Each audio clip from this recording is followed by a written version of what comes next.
ትዳሮቻችን ላይ ሚስት ለባሏ የምትመች ባል ለሚስቱ የሚመች መሆን አለበት። ይሄን ለመሆን ሁሌ ራሳችን መጣር አለብን። አይሳካም ትጥራለህ ሁሌ። ረሱል ሰለላሁ ዐለይሂ ወሰለም ምርጡን ሰው ተሐጁድ ላይ አልጠቀሱትም። ጿሚው አላሉ። ኸይሩኩም ሊአህሊ እዛው ማንነት የሚፈተሽ የት ውስጥ ነው? ትዳር ውስጥ ነው። እሷ ማንነቷ የሚፈተሽ የት ውስጥ ነው? ጋብቻ ውስጥ። ይሄ መንገድ ላይማ እንዲህ ተገናኝተን ሀቢቢ እንዴት ነህ ከይፍ ሐለክ ነወርት ምናምን ይሄ ቀላል 5 ደቂቃ ነው የምታገኘው። በ2 ሳምንት አንድ ጊዜ ነው። ትክክለኛ ማንነቱ ሳይገለጽ ለመለያየት ቀላል። እርሷ ጋር ግን ወይም እሷ እርሱ ጋር ግን ጧትም ማታው አብራ እየኖረ ፍሪክሽን ይኖራል፣ አለመግባባት።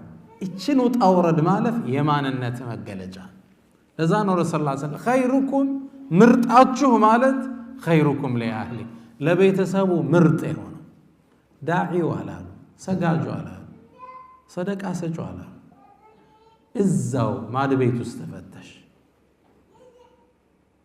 ትዳር። ለዛ ነው አንድ ዓሊም ልታገባ ነው እንዴ ብለው ጥያቄ ይጠይቃሉ። ልታገባ ከሆነ እወቅ ሚስት ወይም ባል አይደለም የምታገቢው ህይወትሽን ነው ይላል። ትዳር ማለት እኮ ህይወት ጋር ሌላ ህይወት ጋር ተጋባ ማለት